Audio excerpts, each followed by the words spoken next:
Sir, कहीं ना कहीं खबरें आ रही है जो मुंबई की जो कांग्रेस लीडर है वर्षा गायकवाड़ और मुंबई कांग्रेस से कहीं ना कहीं नाराज चल रही है सीट शेयरिंग को लेकर, जो शिवसेना को ज़्यादा सीटें दी है उसको लेकर क्या कहना चाहेंगे?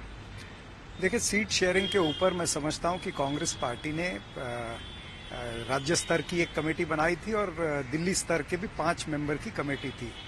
वरिष्ठ नेताओं ने बैठ करके उसके ऊपर निर्णय लिया है और मुझे लगता है कि उसी कमेटी के मेंबर इसके ऊपर ज़्यादा अच्छे तरीके से बता सकते हैं।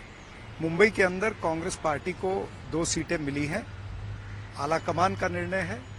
राज्य स्तर के सभी नेताओं ने आलाकमान के पास में अपनी दरखास्त रखी थी, विनंती रखी थी। आलाकमान ने निर्णय दिया है। उस आलाकमान के निर्णय को मानना ये सभी नेताओं का, कार्यकर्ताओं का परम धर्म होता है। इसी नाराजगी को लेकर जो अपने नेता है वो कांग्रेस छोड़ के जा रहे हैं, तो वर्षा गायकवाड़ का भी बयान आया था, वो भी दिल्ली जाएंगे, वरिष्ठों से बात करेंगे सीट शेयरिंग को लेकर, उनको भी सीट नहीं दी गई। देखिए, कार्यकर्ताओं की भावनाओं का मैं आदर करता हूं। कार्यकर्ता और नेता पार्टी से प्रेम करते हैं, लेकिन जब इंडिया गठबंधन की बात है, जब हमारा उद्देश्य बड़ा है, पूरे देश को देखते हुए या पूरे महाराष्ट्र को, राज्य को देखते हुए अगर आलाकमान ने कोई निर्णय लिया है तो कई एंगल से उन्होंने सोचा होगा।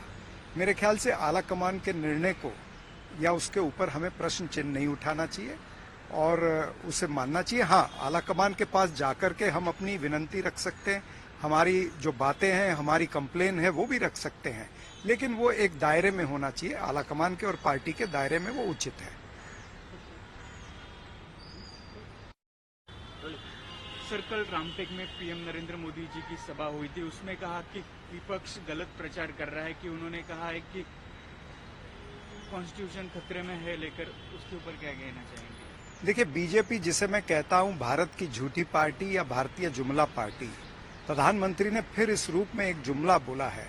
प्रधानमंत्री को ये पता होना चाहिए कि उन्हीं के नेता कर्नाटक के जो हेगड़े साहब हैं, उन्होंने खुद कहा था कि हमें 400 पार चाहिए। 400 पार का नारा इसलिए हम दे रहे क्योंकि हमें संविधान में संशोधन करना है, संविधान बदलना है। तो जब उन्हीं के नेता कहते हैं कि संविधान हमको बदलना है, इसीलिए 400 पार जाना है, तो फिर प्रधानमंत्री और उनके नेताओं की बातों में ये तो कॉन्ट्रडिक्शन है। प्रधानमंत्री ने पहले हेगड़े पे बोलना चाहिए, फिर हमारे को नसीहत देनी चाहिए।